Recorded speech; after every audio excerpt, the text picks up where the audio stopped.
Sejam bem-vindos a mais um episódio do podcast Falso Plano.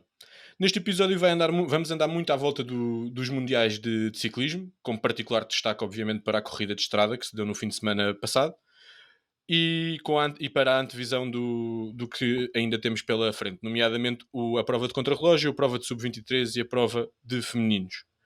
Vamos ainda dar um saltinho à Polónia, onde já há algum tempo se passou a última das corridas por etapas do World Tour, e obviamente dar os parabéns ao Yuri Leitão, que fez o incrível feito que vamos falar mais à frente. Como sempre, dizer-nos que podem nos seguir no nosso blog, falsoplano.ghost.io, no Twitter, onde somos particularmente ativos, e o podcast pode ser ouvido no Spotify, YouTube e Apple Podcasts. Hoje temos connosco Miguel Branco, Fábio Babau, Miguel Pratas e eu, que sou o Henrique Augusto. E vamos começar exatamente pelo prato principal destes mundiais, a corrida de estrada. E vamos começar com o Bau. Bau, vou-te pedir que numa corrida que teve tantos incidentes e tantos momentos e onde a festa, digamos assim, começou tão cedo, que nos contes um bocadinho a história e que nos leves até aos momentos decisivos. O que é que aconteceu até lá? Desde protestos que levaram à paragem da corrida até ataques dos favoritos a 120 km da meta. Tivemos tudo. Olá, boa noite. De facto, foi um Mundial cheio de emoção, até mais do que aquela que nós tínhamos planeado. Falando da primeira parte, a prova começa e efetivamente há uma fuga. Essa fuga eles já não sabiam bem se estava a 7 minutos, se estava a 9 minutos, quando se dá a paragem. E a primeira paragem dá-se porque, ao fim e ao cabo, percebeu-se que estavam planeados protestos para a zona já do circuito da prova, e aquilo que aconteceu foi que a polícia conseguiu, neste caso, evitar que isso acontecesse no percurso ou no circuito da prova. Então os protestantes acharam por bem fazê-lo quilómetros antes. O que é que aconteceu? Uh, Acabaram por colar as próprias mãos com cimento na estrada para tornar ainda mais difícil a remoção dos mesmos da estrada. Nunca tinha visto nada assim, foi qualquer coisa de brutal. A prova teve interrompida durante 1 hora. Os latinos foram os que mais se passaram da cabeça porque já não estavam para aquilo. Tipo, notava-se na cara do Uran, tipo, o flagelo, que era estar ali à espera para poder avançar. Ficámos com a sensação, e creio que até houve um comissário português a dizer isto, que era, sabendo dentro de mão que iria existir possivelmente um protesto, foi chato não haver ali um plano B, ou seja, uma alternativa na rota que pudesse ter evitado tudo isto. Posto isto, foi uma prova super emocionante. A partir do momento em que eles entraram no circuito, aquilo foi tudo muito rápido, embora tivessem sido muitos quilómetros. Deu para perceber logo inicialmente que qualquer atleta que tinha um furo dentro do percurso já praticamente não iria conseguir voltar. E isso aconteceu com o N. Todos aqueles que furaram nunca mais conseguiram voltar à prova. De destacar uma Dinamarca que lá está, eu acho que pecou um bocadinho por aí, que aos 140 km, ou seja, ainda faltavam 140 km, eles atacavam e não paravam de atacar, ou seja, eles ainda tinham 5 atletas. Skelmose foi dos que mais atacou, na esperança de que Mads pudesse vestir a camisola do arco-íris. Tivemos também depois, para além dessa parte, tivemos depois também uma Bélgica muito forte. De salientar que a Bélgica tinha 9 corredores, portanto, e perto dos 100 km ainda continuava com 5, ou seja, tinha uma equipa muito forte. A certo ponto eles atacavam à vez para tentar cansar, neste caso, aqueles que eram os possíveis favoritos. Vimos um Remco sempre a entrar e a sair do grupo principal. Percebemos depois também mais para a frente que ele não estava a 100% pelas iniciativas, ou seja, ele de facto tenta atacar, e eu acho que estavas a referir a ele com o ataque a 120 km, correto? O que é o Remco? Hum. Sim, mas mesmo aquilo que a Dinamarca fez e que a Bélgica, através do Ties Benoit, penso eu, fez mais que uma vez de atacar logo as subidas nas primeiras voltas do circuito. Pronto, pode não ser um ataque direto, mas é claramente uma intensificação da corrida a um nível que não seria esperado àquela distância. Sem dúvida, o que eu acho que tanto o Remco como lá está a grande parte percebeu foi que as subidas não eram longas o suficiente para criar essa grande distância. Ou seja, a distância só iria ser criada se aqueles que estivessem a perseguir entendessem que não deveriam seguir. Tanto que de todos os ataques e aqueles que resultam melhor, e eu já vou salientar alguns. Aqueles que resultam melhor são aqueles em que os que estavam a perseguir decidem, ok, não vou perseguir. E aquilo que nós reparámos foi, sempre que Wout van Aert atacava, Mathieu van der Poel ia atrás, Mads ia atrás, Pogacar seguia. Sempre que Evan Poel atacava, um, sempre que Evan Paul atacava, agora está-me a faltar. Está-me a faltar o atleta. Um, oh, era Skelmose? Eles nunca deixaram. Não foi a marcação entre os principais favoritos que impediu o Remco de sair, mas nunca o deixaram sair, é verdade. Não houve Notava-se que havia. aquele salto Notava-se. logo do Pogacar e do Van der Poel, mas nunca o deixaram sair. Era da mesma forma que aquilo que se percebia era que eles não permitiam o ataque da Bélgica, mas também não queriam colaborar com a Bélgica porque logo à partida achavam que era a potência mais forte, digamos Eu acho assim. que o Mads Pá, respondeu 2 ou 3 vezes. O Mads respondeu a tudo o que mexia. sem Foi dúvida, a incrível. 100 km tu tinhas o Mads feito maluco, faltavam 100 km para terminar a prova, tinhas o Mads todo maluco a atacar, a 75 tens o Mads a continuar a atacar feito maluco aquelas subidas. Há uma vez que até tentei sozinho. Também a Recordo-me 70 ou 70 km do fim. e nós temos um post sobre isto, que era aos 75 km. Eu comentei que ainda faltavam 75 km e passado 2 km ataca o Mathieu van der Poel. Quando esse ataque do Mathieu van der Poel se dá, já parte um bocado a corrida, ou seja, já ficas com o Mathieu van der Poel, com Bettiol, com Mats Pedersen, Pogacar e Van Aert. Depois a 55 km o ataque de Bettiol, que consegue ficar até 50 segundos, 1 minuto de distância. Muitos acreditaram que pudesse vir dali história. Eu, sinceramente, não me pareceu que pudesse acontecer, tanto que isso não se deu. Epá, e a 22 km, quando o Mathieu van der Poel ataca, aquilo foi assustador, porque quando ele ataca, ele sentou toda a concorrência. E quando eu digo sentou, dos que mais me custou ver sentar foi, por exemplo, não sei se era falta de potência, se era falta de preparação. Tu vias um Pogacar a atacar a subida, e eu cheguei a ver o Pogacar a atacar a subida já quando o Matthew estava na frente e ele estava só com o Mats Pedersen e com o Van Aert, e Pogacar ser o primeiro a atacar e no fundo ser o último a chegar ao cume da subida, digamos assim, porque não tinha força. E aquilo que depois se viu foi que o Van Aert, sendo um bom contrarrelogista que é, naquelas curvas e contracurvas, conseguiu logo ganhar uma distância significativa perto do final. A faltarem 16 km, ainda houve todo aquele drama com a queda do Mathieu, ainda que pensámos, e até ele se calhar mesmo pensou que pudesse estar perdido ali. O sapato salta-lhe um bocado daquela roqueta que permite apertar, ele arranca aquilo, todo aquele drama que o português adora. Mas pronto, acabou por não se verificar o drama e Mathieu van der Poel foi sem dúvida um justo vencedor da, Eu da acho que camisola. esse drama do Van der Poel foi a cereja no topo do bolo de um dia de ciclismo incrível. Sem dúvida, vimos de tudo, vimos quedas, estava-me aqui a recordar da queda do Trentin, foi uma queda um bocado grotesca, porque no fundo aquilo dá-se num ataque, as pessoas nem se aperceberam que aquilo tinha havido ali uma queda. O Bettiol, até mesmo quando atacou, há ali uma ocasião em Faz que um drift. o próprio bidon salta-lhe da bicicleta, ele pisa o bidon e ia caindo por causa daquilo, ou seja, o piso estava slippery sem dúvida, porque a certa altura estava a chover e a fazer sol ao mesmo tempo nas ruas de Glasgow, mas estavam as condições perfeitas para o caos e, pá, e foi brutal. Na minha Sim. opinião, foi E brutal. o, e o... Diz. Não, ia só dizer, e o percurso ajuda, não é? Ou seja, aquele tempo, com aquela intensidade e com aquele perfil, Eu é tive, para a eu, carnificina. eu tive momentos em que te disse mesmo, tipo, já estou a ficar dizzy com tantas curvas e contracurvas, tipo, isto é assustador, é sobe e desce, esquerda e direita, tipo, man. E pá, e foi chato perceber, por exemplo, atletas como Laporte, que se tinha colocado algumas expectativas, a partir do momento em que furou, ficou para trás. Depois vimos outras desistências sem perceber muito bem porque atletas que eu até tinha alguma expectativa, Acabava-se as pilhas. nomeadamente Era mesmo, o acabava-se as Asgreen. pilhas.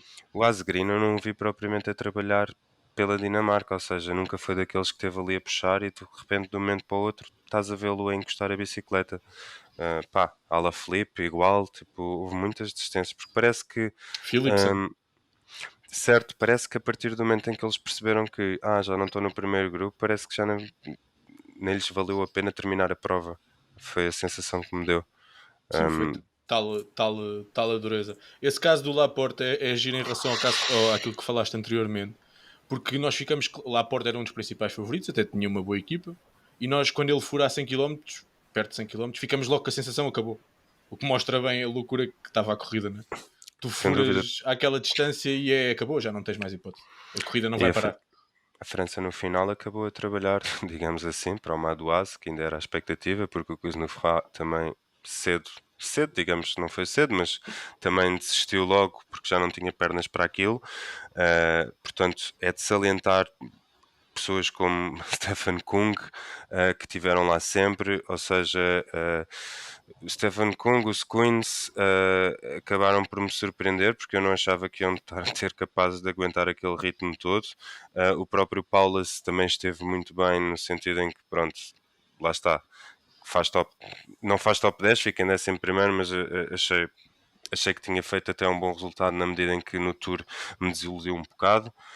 Um, e tens o Dinham da Austrália também, que fez um percurso brutal, que tipo, teve lá sempre, excepto quando lá está, os aliens atacaram e os outros tiveram de ficar no segundo grupo a tentar gerir, mas acho que lá está, ficaram a 3 minutos, 4 minutos, nem acho que seja muito grave, no fundo tiveste tipo, de facto aqueles 4 que se sobressaíram imenso. Bem, e dentro desses 4 houve um que sobressaiu ainda mais e vamos agora aqui dar o espaço para dar as honras ao vencedor e ao homem que vai vestir a camisola do arco-íris no próximo ano. Depois da corrida partir e depois de todos estes incidentes, efetivamente, ficámos com o grupo dos 4, Van Aert, Pogacar, Mads Pedersen e Van der Poel, quando ainda estava à frente de Bettiol, que foi alcançado no momento do ataque de Van der Poel, e era exatamente nesse momento que eu queria pegar na conversa contigo, Branco. Aquele pico do Van der Poel, ainda por cima depois de desgaste, não há ninguém. Viu-se claramente, o Van Aert ainda segue na roda, mas abre para o lado rapidamente. Boa noite, Henrique. É verdade, Boa é noite, sempre Branco. aquela, é sempre aquela Strade Bianca vibes, não é? É sempre aquele move dele naquela subida de Santa Margarida, acho que é assim que se chama, em que ele vai embora e ficamos todos assim, quem é este? Não é que não fosse conhecido, não é? Mas quem é este senhor que está a fazer isto, não é? E eu acho que sentiu isso no ataque dele.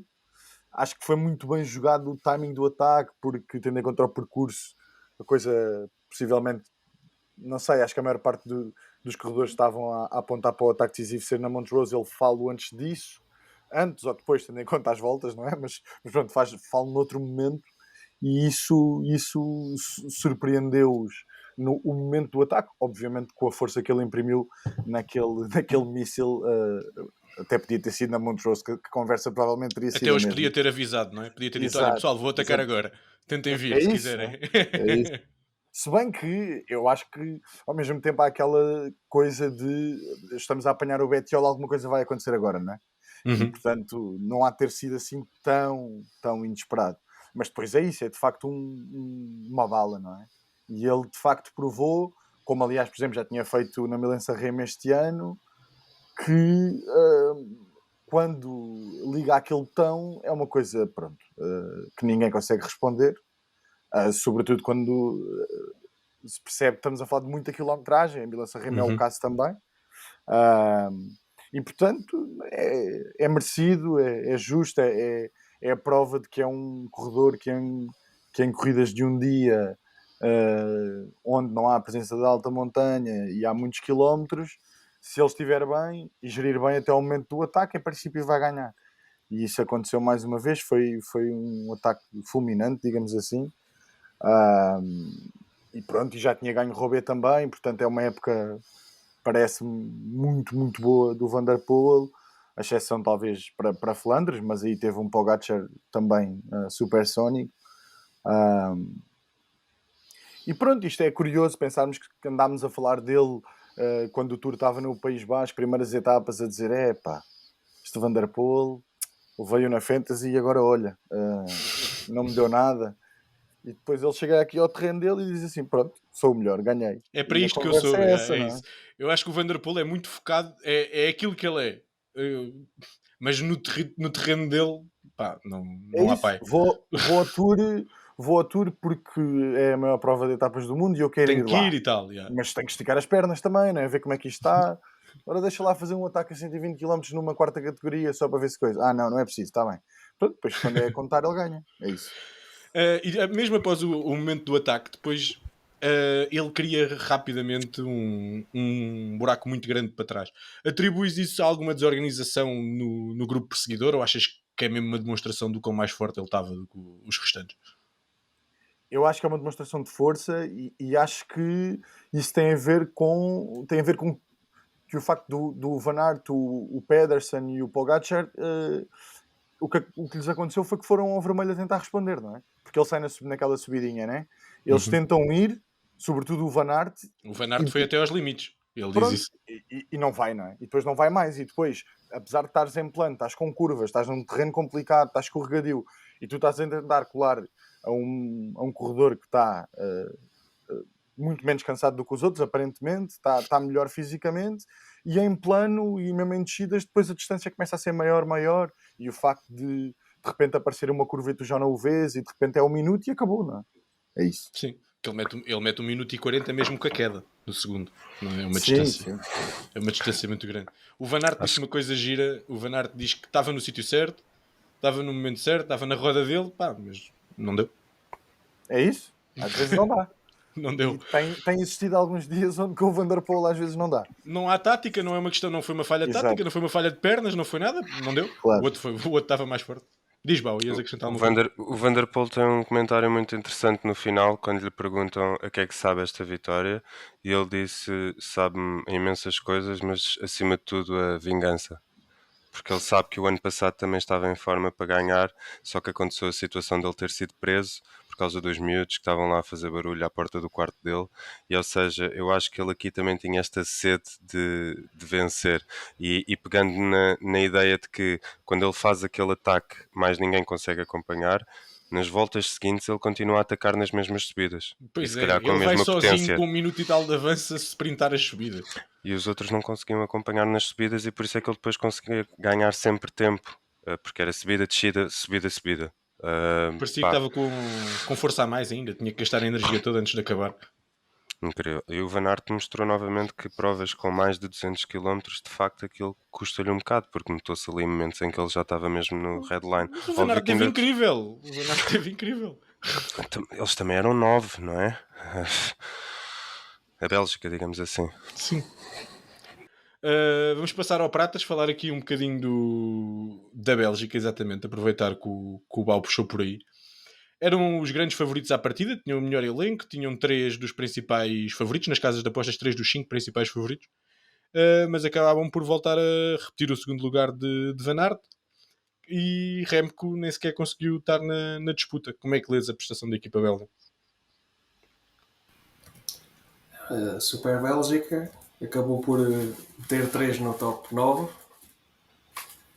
e só não meteu mais porque o Remco fez aquela birrinha, né, quando viu que não conseguia ficar no corte dos favoritos, mas eu acho que a Bélgica fez a corrida que tinha para fazer, tentaram com vários ataques,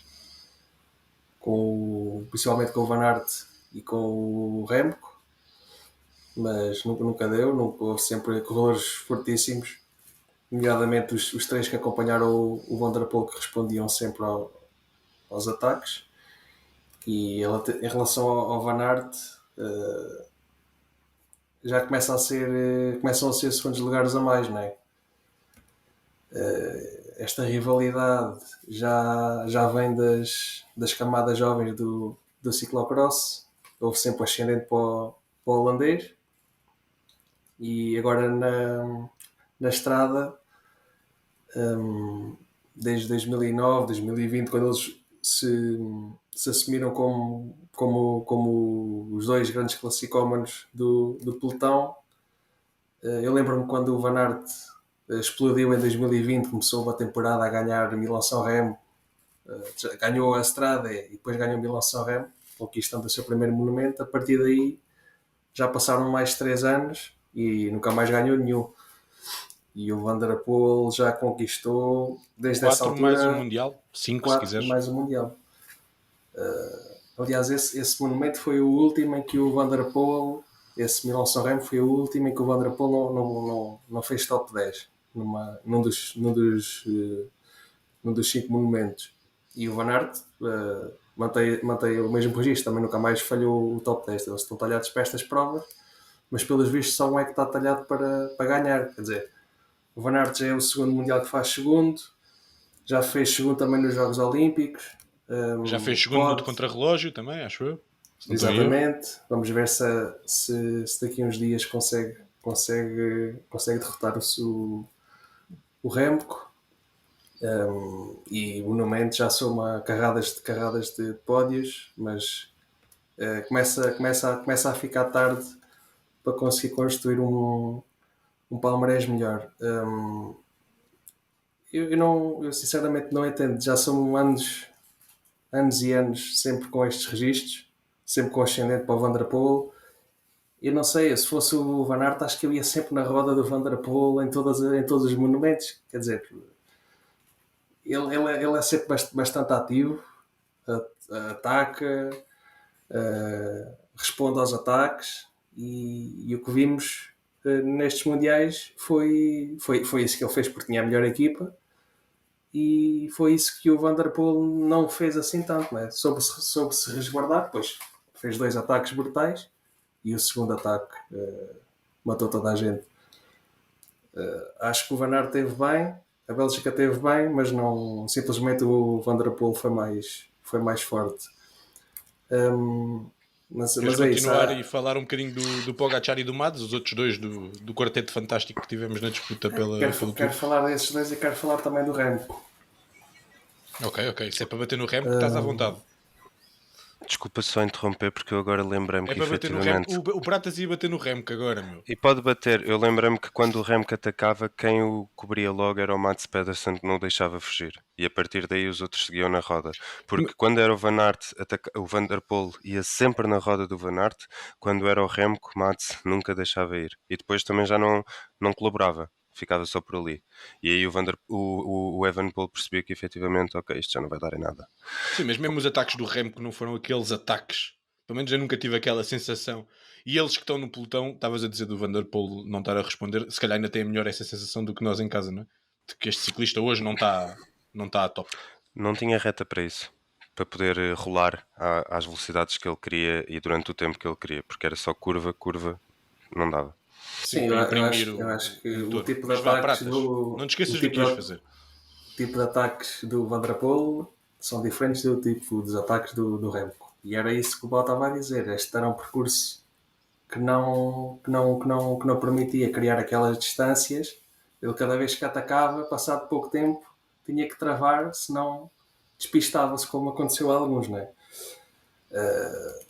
Ele tentou algumas vezes, depois, quando não conseguia, depois ficava para trás. Houve ali 2 ou 3 vezes que ele acabava mesmo por ficar na cauda do grupo e até perder alguns metros. E depois, quando ele falha o corte dos 4 que iam a perseguir o Bettiol, quando ele falha esse corte e fica naquela indecisão, eu não posso ir porque já tem lá o Van Aert, que na teoria é o mais rápido dos 4. Eu acho que foi um bocadinho também indecisão e ficava-lhe mal se ele fosse e rebocasse alguém com ele, não é? E a frustração foi visível, mas pronto, ao menos terminou a corrida. Mas na verdade acho que acabou por não era um percurso para ele. E se tu agora me perguntares se o Pogacar e se o Mats Pedersen se consideram um bom resultado terem feito 3º e 4º, eu acho que sim. Eles também fartaram de atacar e de responder aos ataques,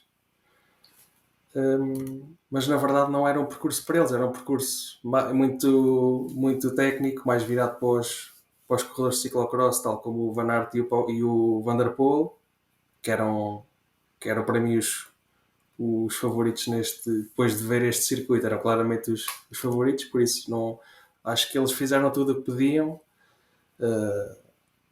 mas tinham 2 corredores mais fortes e vimos que eles acabaram os dois completamente rastos, com o Mats Pedersen no desespero a lançar o sprint demasiado cedo. O próprio Pogacar no final até se sentiu mal, acho que nem foi lá à zona mista, então levou uma multa e disse que as últimas 2 voltas ele já estava completamente KO. No sentido do percurso em si, acho que acabou por ser um bom resultado pelos os dois.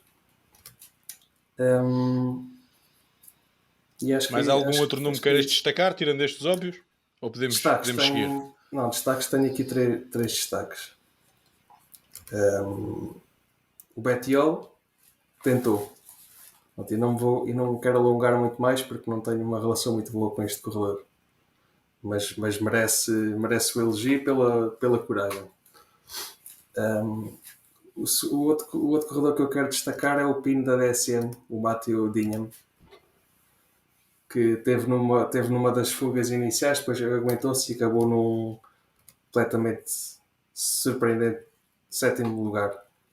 E se eu agora vos disser que este homem tem 59 dias de corrida este ano, 59, e só tem um top 10. Foi aqui. 59 dias de corrida eu ainda não o tinha visto. Em 59 dias faz um top 10 que é nos mundiais, no 7º lugar. Pá, incrível.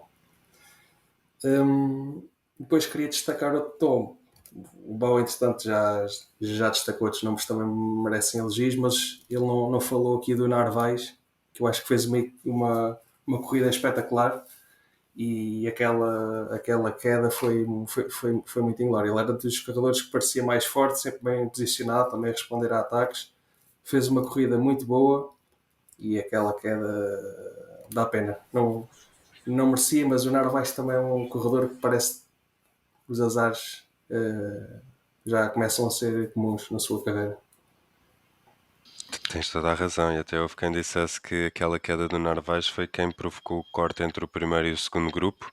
Mas Era lá isso que está. eu ia dizer, foi o momento Faltam. decisivo da corrida, o Narvaez decidiu a corrida.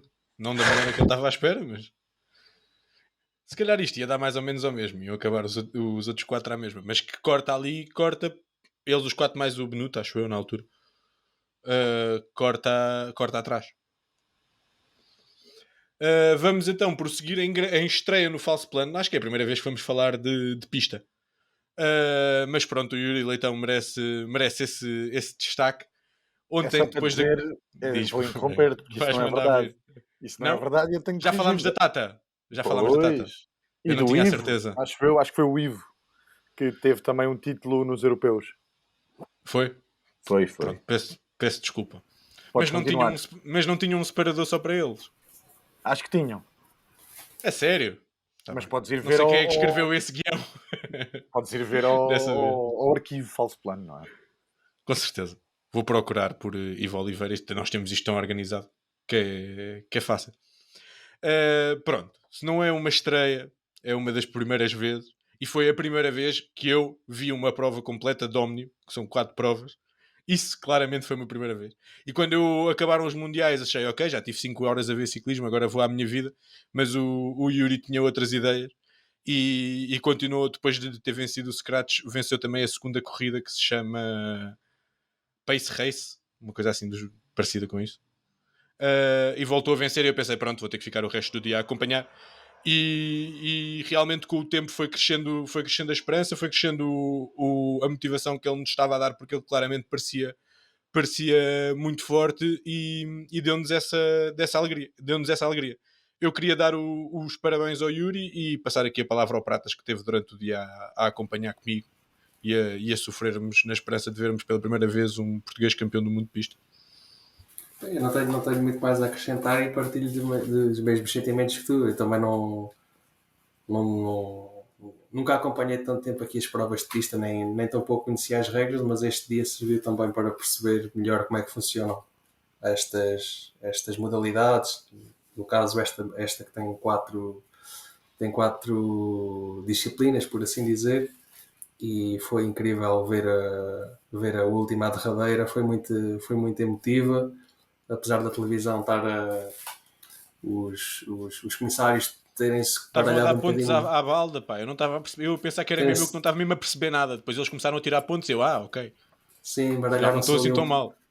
baralharam-se ali um bocadinho. Acho que os comentadores do Eurosport também, na altura, perceberam que as coisas não estavam corretas e também ajudaram um bocadinho a perceber. E mesmo no fim, quando aquilo acaba, acho que ainda assim os pontos foram ajustados, mas foi emocionante. Vibrei com esta vitória como se fosse uma vitória de um corredor português numa grande volta, sem dúvida. Também é isso. Foi um fecho inesperado para o meu domingo, digamos assim, mas valeu a pena e foi bastante interessante. E mesmo as palavras do Yuri, toda a reação dele, é sempre bom ver um português a atingir assim uma vitória e perante nomes que nós conhecíamos, Viviane e Benjamin Thomas, conhecemos da estrada, com outra importância e com outros resultados que o Yuri, pelo menos até ver, ainda não conseguiu alcançar. Vamos nos manter a dar aqui algum destaque aos portugueses. Vamos até à Polónia, onde o João fez segundo lugar à geral, fechando o quarto pódio em 4 provas o World Tour por etapas desta época. Foi uma corrida sem grandes dificuldades e que acabou por se decidir por 1 segundo. O João ficou a 1 segundo do vencedor Mohoric, que vindo de um bom tour mostrou-se aqui também muito forte, venceu uma etapa e venceu a geral. Bau, não foi a prova mais interessante do mundo, mas o que é que achaste desta volta à Polónia? Porque tu percebas que esta volta se decidiu num sprint intermédio em que para assistir tinhas de vê-lo num stream. Tens aqui a tua resposta sobre o que é que foi o Tour da Polónia. Pá, alguém do nosso grupo escreveu, eu nem sei porque é que esta prova existe, e ele não estava assim tão errado. De facto, o Tour da Polónia não teve assim grande emoção. Se formos a ver, no fundo, entre o primeiro e o 10º classificado fica 1 minuto de diferença, portanto, diferenças não existiram, praticamente. Ok? Acho que foi sim mais uma prova para cumprir calendário e efetivamente para ter sprints, sendo que não vou abordar essa parte. É sem dúvida de destacar, claro que sim, mais um pódio para o João Almeida, mas se percebermos que ele o ano passado fez aqui primeiro lugar, ficamos com a sensação de que poderia ter dado para mais, não é? Porquanto... Foi há 2 anos, mas sim. Desculpa, foi há 10 anos. Isto o tempo passa a correr. Eu ainda não era pai, desculpem. Mas pronto, efetivamente tu pensas, é um bocadinho como no ténis, não é? Se tu não consegues nem sequer chegar ao mesmo resultado, então vais cair um bocadinho no ranking. E foi esta a sensação que tive. Podemos ser portuguesinhos e achar, ok, foi mais um pódio, mas nós queremos o João lá em cima. Sem dúvida que nos pode dar bons resultados para a Vuelta, se bem que é difícil avaliar aqui se isto foi bom ou não foi bom, porque no fundo os tubarões da Vuelta não estavam presentes no Tour da Polónia, ok? De destacar sem dúvida a excelente forma do Mohoric, que depois daquela vitória emocionante no Tour vem aqui e creio que é a sua primeira vitória numa geral, se não estou em erro. Não, afinal também. Ele tem aquele Benelux Tour, eu não sei se ganha o... Tem o Big Bang Tour. Ganha o Cobrelli ou ele. Eles fazem primeiro e segundo, não sei quem é que ganha. Pá, há 2 anos. Naquele ano que o Cobrelli ganhava tudo. Em 2018 ele tem 2 gerais, sem dúvida. E mas ganhou pronto. o Movingar no ano passado. Mas isso não conta, isso não é o World Tour. Isso foi a Crow Race. Exatamente, pronto. Era aí que eu queria chegar. Depois destacar também que Kwiatkowski, que veio aqui liderar a Ineos num excelente momento de forma, de recordar que ele teve uma segunda semana brutal, onde nessa segunda semana do Tour de France consegue efetivamente um 8º lugar e depois consegue uma vitória no Tour. A equipa deu-lhe aqui este voto de confiança de vir aqui liderar e ele faz este 3º lugar, que acho que foi bastante incrível. Ou seja, pá, eu não estava à espera que ele tivesse tão bem. De destacar também, no geral, a equipa da UAE, que foi a equipa que saiu daqui vencedora deste Tour da Polónia, que conseguiu meter 3 elementos dentro do top 10. Maika, inclusive, a ganhar uma etapa, que foi incrível. Também achava que isso não era possível e aconteceu. E destacar também, para a minha surpresa positiva, o Onley. o Oscarito. O miúdo teve muito bem. É sem dúvida, creio que o melhor resultado dele em termos de gerais. Estou a ver aqui, confirma-se. Na verdade, ele teve sexto no Tour da Hungria, mas acho que o Tour da Polónia acaba por se destacar mais do que o da Hungria, porque no fundo o da Hungria aconteceu durante o giro, portanto Sim, e saiu também muito havia muitos atletas penalizado que não pelo estavam. contrarrelógio. Nas etapas ao estilo dele, teve melhor do que o 10º lugar, pode dar a entender. O contrarrelógio acabou por prejudicar alguns e beneficiar outros. Por exemplo, tens um Cataneo que acaba no top 5, beneficiado por ter vencido o contrarrelógio. Em termos de destaques menos positivos, temos sem dúvida, por muita pena minha, o nosso Ruben Guerreiro, que ficou a 2 minutos, não estava à espera, achava que ele vinha aqui com possibilidade de fazer um bom resultado. Destacar também o péssimo desempenho do Higuita, parece que foi bom em fevereiro e março e a partir de abril que nunca mais apareceu. Já não sei que tipo de prova é que se adequa às pernas dele, porque parece nenhuma. E lá está, não querendo colocar muita pressão em cima dele, eu estava um bocadinho mais à espera do Max Poole. Não se revelou, se calhar também ali a certa altura, quando perceberam que o Onley estava bem, a equipa decidiu ir por ele em vez de pelo Max. E no geral é isto que eu destaco da volta à Polónia. Uma volta que foi decidida num sprint intermédio. O pau está mal disposto hoje. Para distribuir porrada na malta está forte. Eu estava a dar os destaques negativos. Eu queria ainda dizer que Tobias Fosse ficou a 5 minutos e meio e eu levei-o nas fantasy todas porque achei que estava quase nos mundiais, ele estava no ponto. E em relação a discussões de outros dias aqui do falso plano, Geraint Thomas, claro, praticamente a chegar à volta ao segundo grande objetivo da época, fica a 9 minutos numa prova destas, que é sempre aquelas coisas que são difíceis de perceber. Pratas, vou partir aqui a pergunta em duas. A primeira é se concordas com o Branco que em relação ao João que não podemos tirar grandes ilações do que se passou aqui rumo àquilo que ele pode ou não fazer na volta. E a segunda é para fazeres uma análise ao que foi a luta pelos sprints nos restantes 3 ou 4 dias. O Henrique queria ter dito se concordas com o Pau, não com o Branco. Obrigado.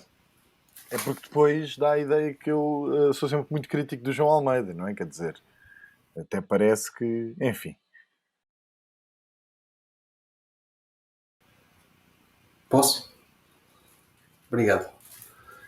Mas não vou acrescentar muito novamente ao que o Bau disse, mas acho que não se pode tirar grandes ilações do desempenho do João, porque realmente o perfil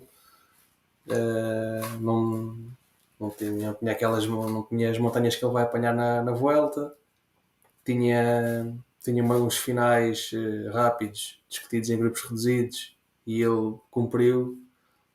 Perdeu para o Moritz, que vinha com as pernas do Tour, as famosas Tour Legs, e aí mérito ao João conseguiu rivalizar com ele e com o Kwiatkowski, que tinham estado muito bem. E o Maika foi o outro caso, foram 4 corredores que vieram do Tour e estes 3 fizeram uma volta à Polónia incrível. O Maika, devido ao fraco contra-relógio que já todos conhecemos, estragou-lhe a classificação geral, mas nas outras etapas esteve muito bem. Mesmo antes da etapa que ele ganhou, ele tinha tentado um ataque que por pouco podia ter tido sucesso. E nesse sentido acho que a forma do João está muito boa, rivalizou com estes 3. No contrarrelógio esteve muito bem, ficou em segundo, se não estou enganado, mas em 16 km era difícil tirar mais do que os 12 ou 13 segundos que ele tinha desvantagem das bonificações para o Moritz. Aqui acho que o Moritz estava numa forma fantástica, mas já todos conhecemos o seu valor. Quando ele está quente, é dos melhores corredores do mundo. E aproveito para dar curiosidade, se não estou em erro, Moritz é o único corredor que venceu em Júniores e em Sub-23 o Mundial. Então, um corredor com algum palmarés. E ele não foi ao Mundial porquê? Com estas pernas e com a Eslovénia curta. Não sei, uma data de pinos. Não sei. Esqueci-me só de salientar, para também não dizeres que eu não fui suficientemente negativo na crítica. Arensman, que o ano passado fez aqui segundo, fica a 9 minutos e 54. Ok. Eles nem os decidiram. Pronto, desta vez o Kwiatkowski anda a trabalhar há 10 anos. Agora é para ti. E o Kamna fica a 11 minutos e 20. Pá. E ficam Eu aqui os acho. meus destaques. E esse facto da Ineos se dedicar ao Kwiatkowski que vinha e teve em grande forma também na Polónia, acho que também reforça a grande exibição do João, porque o Kwiatkowski sabemos que quando ele quer no contrarrelógio é muito bom e os finais também eram ao jeito dele. E pronto, é mais do mesmo. O João muito sólido nas provas de uma semana, é o terceiro pódio consecutivo no World Tour. É o quarto deste É ano. o costume e sim, e vamos ver como é que ele agora se comporta na Vuelta, mas são boas indicações, claramente.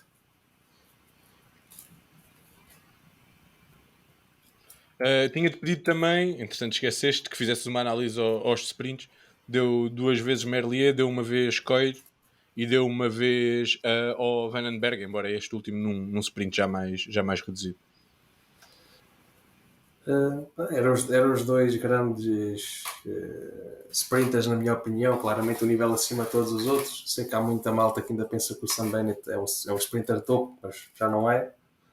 E é sem surpresa. O Merlier venceu o primeiro, o Coy venceu o segundo sprint e depois na última etapa o Olaf Coy já tinha abandonado e o Merlier venceu também com alguma vantagem. Aliás, os dois últimos sprints, não estou em erro, foram vencidos com uma vantagem brutal para o segundo classificado. Sem espinhas Sendo mesmo. que no último o Coy já nem estava presente, portanto. Sim. Conta só metade.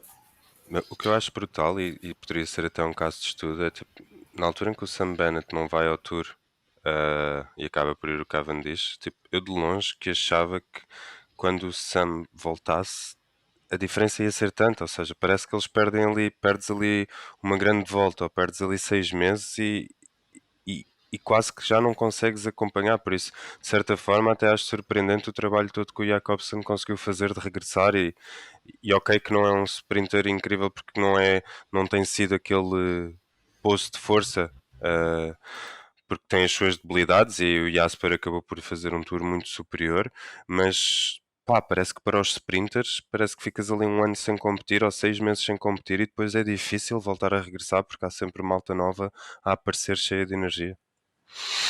O Sam Bennett ao longo da sua carreira teve momentos em que parecia que era o melhor sprinter do mundo, depois alternava com momentos fracos e até numa ou outra grande volta era unânime que foi injustiçado nas escolhas da sua equipa, por isso é que ele andou sempre a saltitar entre a Quickstep e a Bora.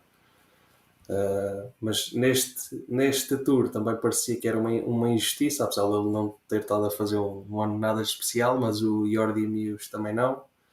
Mas a verdade é que vendo agora o desfecho do tour, acho que foi uma boa opção da Bora. Quer dizer, ganharam nos Campos Elíseos e não parece que o Sam Bennett fosse conseguir derrotar o Jasper. Sim, visto agora também me parece que apesar de toda a polémica que gerou, é difícil considerar que foi uma má decisão. Vamos passar dos rescaldos do que já aconteceu para as antevisões do que vai acontecer, e isto vai ser departamento de Miguel Branco. Vamos começar com o contrarrelógio, que vamos ter já na sexta-feira.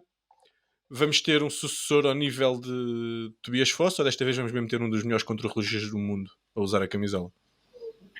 Se tivermos eu espero que seja Nelson Oliveira. Mas como parece pouco provável, acho que não vai acontecer. Mas também acho que o Fosse não vai revalidar o título, nem sequer fechar top 5. Mas pronto. Ui, hot take, não vai revalidar o Foss? Epá, não é Nem um top take. 10, nem top 10. Epá, eu acho que é isso. O Fosse, pronto. Às Deve vezes ser na dos fenómenos Austrália. mais esquisitos que aconteceu Sim, é isso. ele Na ter Austrália ganho. acontecem coisas estranhas. Crianças batem à porta de corredores, o Fosse ganha contra relógios, dá para tudo. Portugal quase foi campeão do mundo nesse Mundial, portanto, como tu vês, na Austrália a coisa é esquisita. Mas falando um bocadinho do contrarrelógio destes mundiais, começar E por Portugal quase foi campeão do mundo. sim, com o Morgado. Está bem. Desculpa, podes continuar. Mas isso não é Pronto, esquisito. Habitua-te, como diz o outro. não, eu posso habituar-me, mas percebes que uma pessoa não está nesse mood normalmente, não é? Pronto. Ahm, Aliás, como se viu peço desculpa, da brilhante prestação da equipa portuguesa nesta prova de estrada. Continuando, são, como eu dizia, 48 quilómetros contra relógio, portanto, digamos que é muita fruta. Não é que seja uma distância propriamente inédita em mundiais de contrarrelógio, já tivemos N vezes acima dos 50, mas a verdade é que em Wollongong foram 34 e isso tem o seu peso. Além disso, temos alguns pequenos muritos no final, na segunda metade do contrarrelógio, e o final são 800 metros a 5,5 em empedrado. Ah, é claro que são 48 quilómetros e se calhar não vão ser esses 800 metros a fazer as diferenças finais, porque o tempo já se vai ter diluído em princípio não há assim distâncias tão curtas em tanta quilometragem, mas nunca se sabe, pode ter um papel. E nomeadamente pode ser um fator a ter em conta em corredores mais especialistas de contrarrelógio, como o grande candidato número 1, Pipo Gana, não é? Eu acho que todos concordamos que é o principal favorito, embora o fantasma de Wollongong esteja lá. Ele foi sétimo o ano passado e isso é muito mau para um corredor como ele. Mas não há grandes dúvidas sobre ele ser o grande favorito. Depois temos Remco Evenepoel e Wout van Aert, que depois de não vencerem a prova de estrada, obviamente quererão aqui levar o ouro e são obviamente nomes a ter em conta. O Stefan Kung é sempre um nome a ter em conta. Acho que seria o título que ele mais provavelmente queria na vida, a par provavelmente com o ouro nos Jogos Olímpicos. Nunca o fez, apesar de tudo andou bem na prova de estrada e andou até ao final, fechou quinto, acho eu, e portanto vamos ver se não vai pagar. E depois temos outros nomes que temos alguma curiosidade de observar na prova, como o Mattia Cataneu, que vem de um crono à velocidade da luz na Polónia, embora saibamos as diferenças, de um Joshua Tarling que podia ir ganhar o ouro tranquilamente ao contrarrelógio de Sub-23, mas vai-se bater com os grandes e vamos ver as possibilidades Vamos ver. as possibilidades do rapaz chegar às medalhas. Era um grande resultado. E pronto, e depois temos os habituais Bissaker. E deve ser 200 na Fantasy, não? Fácil. Esperemos que ainda seja assim. Pronto, já só falta escolher 8 então. Exato. O Bissaker, como eu dizia, Cavanhá, Asgreen e Bjerg, por aí. A coisa não há de fugir muito, mas de facto é um percurso interessante contra relógio e esta subidinha final pode ser curiosa, digamos assim. Ainda esta semana teremos mais 2 grandes pontos de interesse, com a corrida de Sub-23, onde esperamos ver repetir ou melhorar o resultado do ano passado com António Morgado, e a corrida feminina. O que é que esperas destas duas provas, Branco? Olha, espero, tal como a prova de estrada masculina, sangue, não é? Porque já se percebeu que aquele percurso não é propriamente para coisas calminhas, digamos assim, e acho que a prova de sub-23 vai ser muito aberta, ou seja, há de facto alguns nomes que sobressaem, mas não há propriamente um favorito,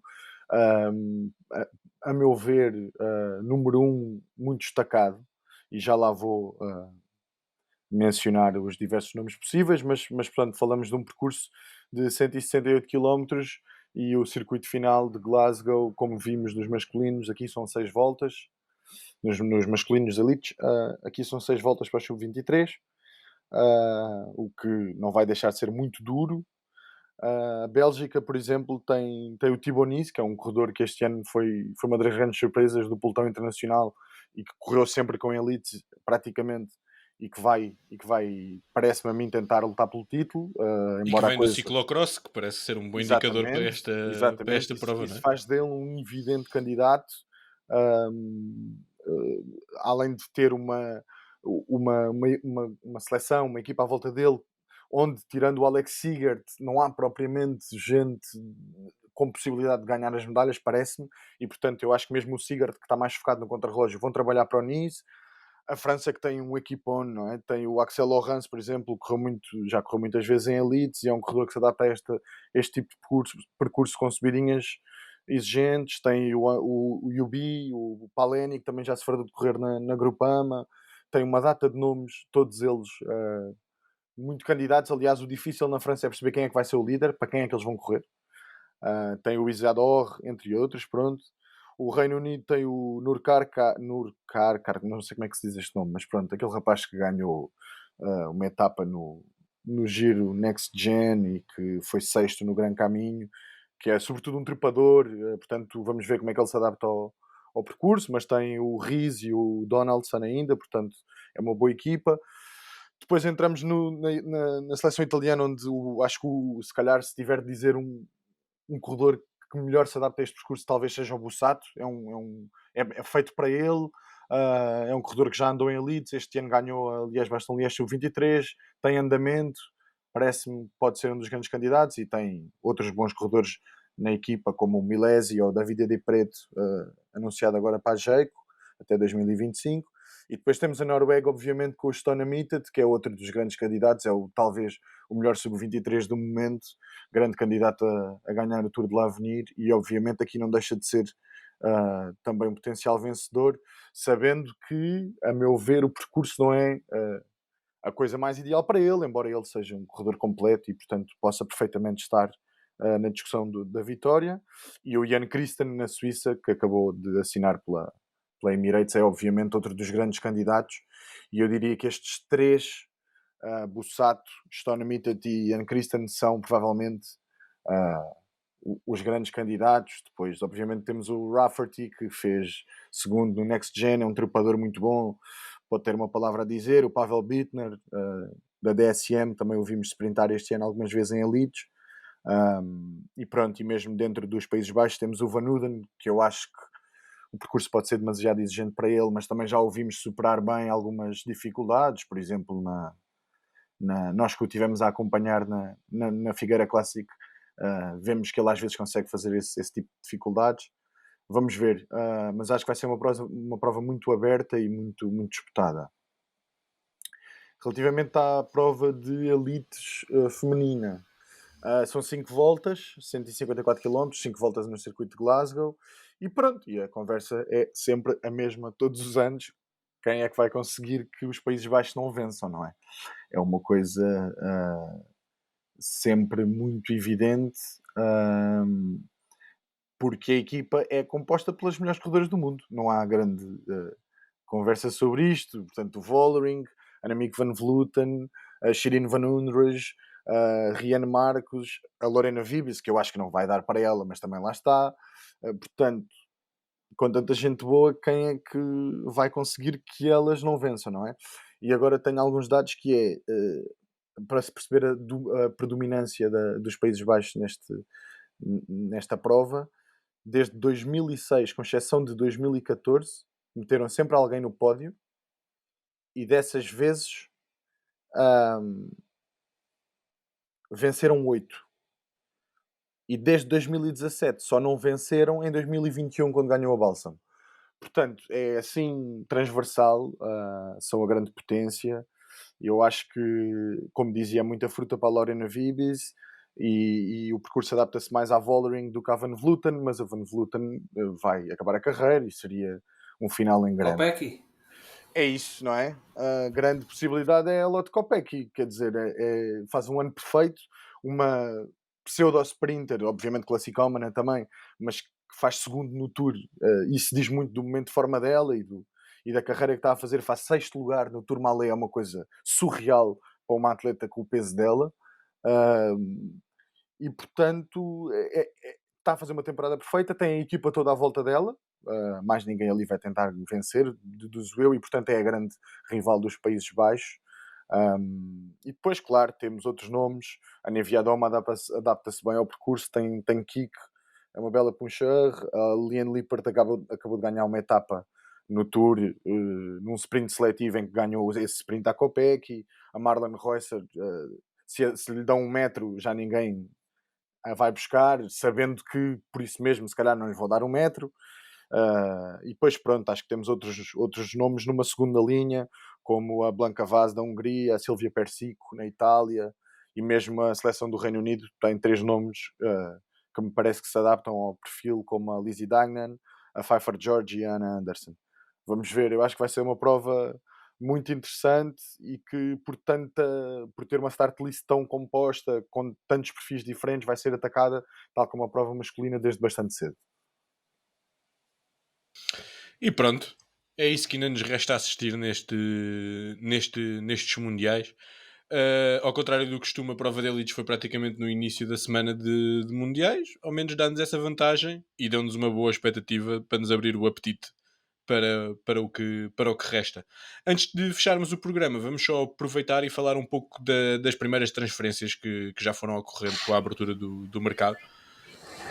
Bau, alguma coisa que queiras destacar? Claro que sim, sem dúvida.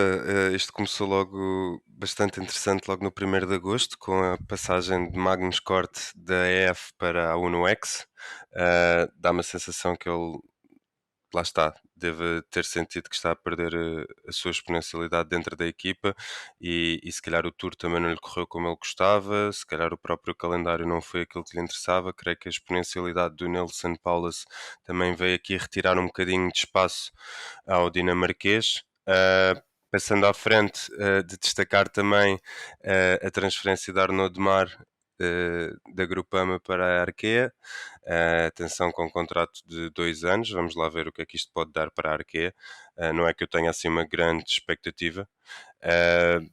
Mauro Schmidt, que vai da Soudal para a Team Jayco. Acho que a Jayco está a fazer, tem vindo a fazer, parece que tem tido um programa bastante interessante no sentido das contratações que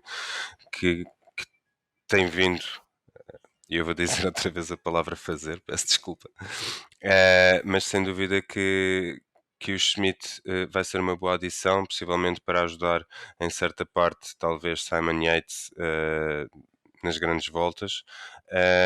Destacar também a ida ao mercado da Tudor Pro Cycling. A equipa de Fábio Cancellara foi fazer 7 contratações, nomeadamente entre elas temos Matteo Trentin, Alberto Dainese, Mikel Storer, Mayor Fer e Alexander Krieger. Basicamente foram ao mercado em força, digamos assim. Pavel Sivakov, Nils Politt juntam-se ao UAE, juntamente com Baroncini, Igor Arrieta. Basicamente a UAE está a contratar para diferentes, na minha opinião, diferentes partes da época, ou seja, temos aqui a parte do Nils Politt e do Baroncini mesmo mais a prever as clássicas, e depois temos aqui a adição de um Sivakov, de um Arrieta, que creio que seja mais para a montanha, digamos assim, das voltas propriamente ditas. De destacar, sem dúvida, hoje também a contratação da Astana, ou seja, Max Kanter vai sair da Movistar e vai para a Astana. E pronto, queria deixar para o último, como é óbvio, a ida do nosso António Morgado para a UAE. Tu colocas uma questão se efetivamente o que é que eu acho da decisão. Eu acho que é uma boa decisão, só não sinto que tenha o conhecimento suficiente para saber se havia mais possibilidades em cima da mesa, percebes? Ou seja, não sei o que é que havia para escolher. Sinto que de facto a UAE pode ser um bom ponto de partida para o António, nomeadamente porque é uma equipa que está recheada de portugueses, ou seja, creio que a entrada dele no World Tour, sendo feita desta forma, creio que seja mais confortável do que ir para uma equipa que não tenha qualquer tipo de atletas portugueses, e creio que isso possa levar a uma adaptação mais complicada. Eu acho que ele está aqui num projeto que pode resultar muito bem para ele. Resta-nos saber agora, daqui para a frente, quais são as oportunidades que lhe vão ser dadas, se vai ser já este ano que vem que vai ter as verdadeiras oportunidades, mas acho que isto também vai depender um bocadinho do que é que ele for capaz de fazer quando estiver na estrada, sem dúvida. Eu acho muito difícil que seja já este ano que ele venha a ter oportunidades de liderar ter os seus próprios resultados, mas é como dizes, estar numa estrutura desta dimensão tem as suas vantagens ao nível das condições financeiras e de treino, tem as suas desvantagens ao nível de vai ser mais difícil obter lideranças. Em Uh, termos, só para diz. terminar, em termos de atletas portugueses, na minha opinião, António, até ao momento daquilo que eu vi, é do mais agressivo que nós temos em pista. E eu não creio que ele se vá satisfazer com pódios. Até mesmo porque ele nos disse isso mesmo. Não se arrepende de nada do que tenha feito, a não ser de não ganhar provas, portanto, isso é o que lhe custa. Portanto, logo aí diz muito do carisma do atleta. Portanto, eu creio que assim que ele tiver a oportunidade, ele até pode não estar listado para ser o líder naquela corrida, mas se a corrida se proporcionar, eu tenho a certeza que ele não vai fugir com o rabo à seringa e vai lá estar para tentar vencer aquilo. Sim, também penso que é essa a mentalidade, mas ele não é só uma questão de atitude, vai ter colegas muito fortes, mas o Morgado vai tentar assim que puder correr para vencer. Como podem ler, que é a mentalidade dele, como podem ler na entrevista que deu recentemente ao Falso Plano. Branco, estavas aí a querer acrescentar um nome ou dois, e se quiseres comenta também esta movimentação do António Morgado. Não, eu sublinhei apenas aqui no chat que o nome que até já tinha referido, o Ian Christen, que foi para a Emirates também, que pronto, é um sub-23 de talento desmedido, digamos assim, é mesmo muito bom. Em relação à transferência do Morgado, não sei, ficamos sempre naquela do vai ter espaço ou não vai ter espaço.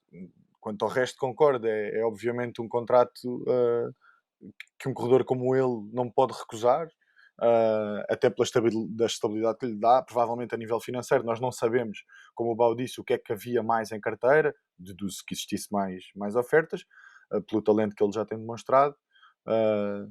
Óbvio que eu, como adepto, se calhar gostava que ele fosse incluído numa equipa onde eu imagino que tivesse mais espaço imediatamente, digamos assim, mas o tempo dirá, e a verdade é que a Emirates criou recentemente, foi uma notícia recente, uma equipa de desenvolvimento. O Prata estava aqui no chat também a referenciar isso, e é verdade, e portanto ele pode ser integrado nessa estrutura para ganhar mais estaleca, digamos assim, embora saibamos que ele é um corredor ambicioso e queira testar-se em World Tour e em Elites. Vamos ver. Para já temos uma prova de Mundiais de Sub-23 para ver como é que ele está de forma depois de um giro onde ele não estava bem.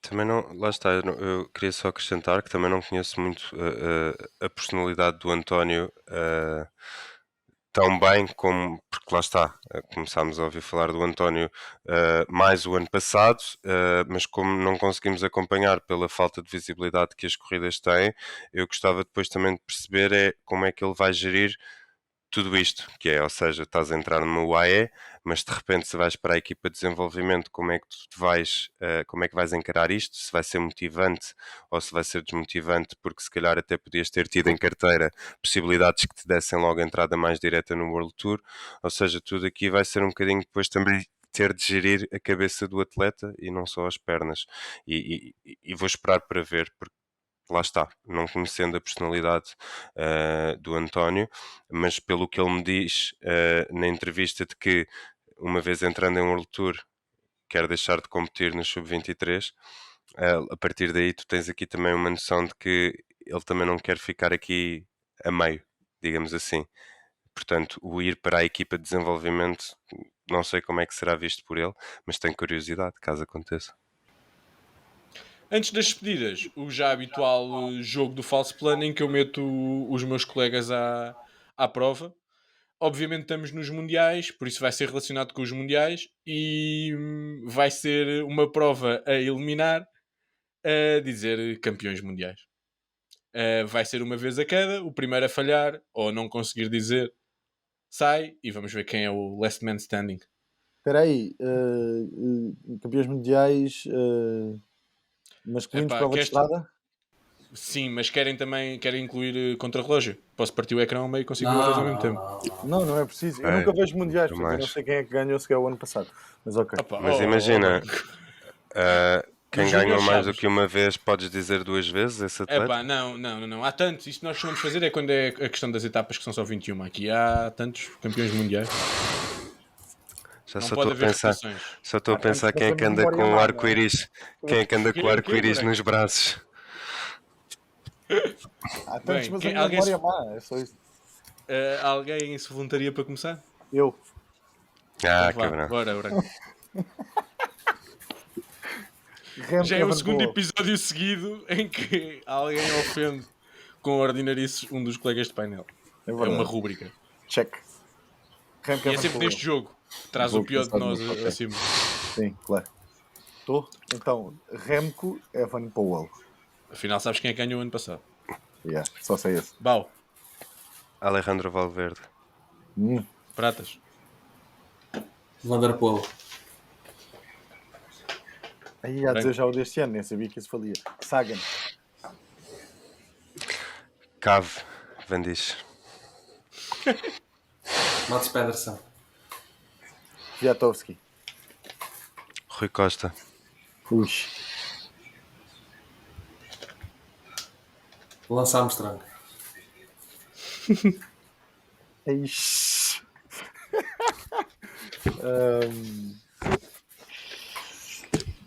O...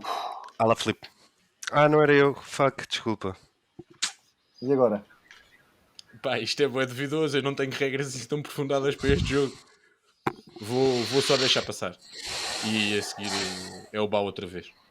Ok. Ai, não. É o Bau, não tivesses falado? Pois. Bettini. Bau. Morri. Guardaste a tua última bala e usaste-a fora de tempo, ainda por cima. Bora, pratas. Eddie Merckx. Pois. Agora vou só tentar mandar nomes que possam ter sido campeões mundiais, não é? Sei lá.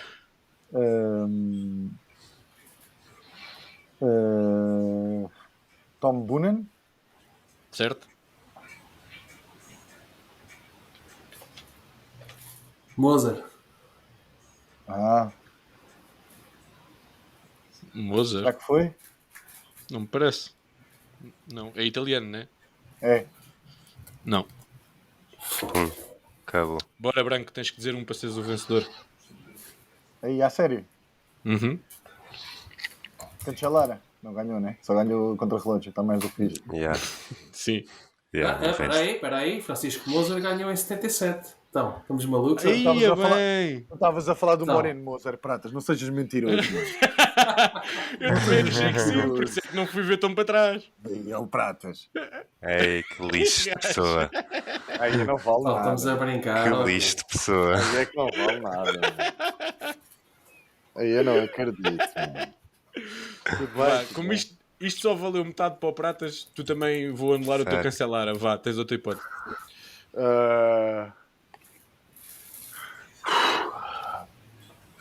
Eu acho que o Popovic não ganhou uma vez. Epá, estás fora, Pratas.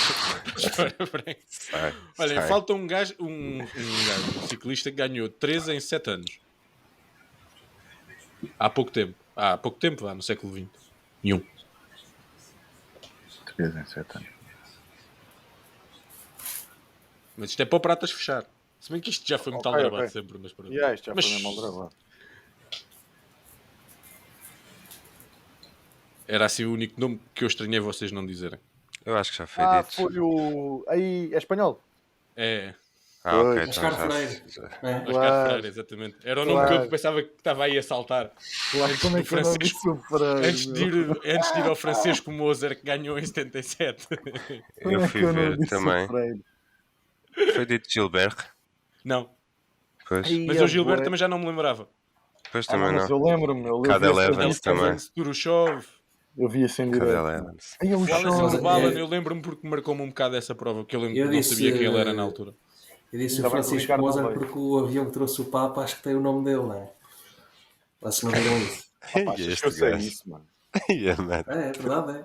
Deu, por isso é que Pá, eu ainda bem que o pus Ricardo aqui não este veio, é só o nome. que eu digo. Link do Oh, link. o Ricardo não vem, eu quero, senão o Ricardo ganha. Por isso é que é melhor assim. Claro. Epá, eu achava mesmo que o Popovic tinha ganho, meu.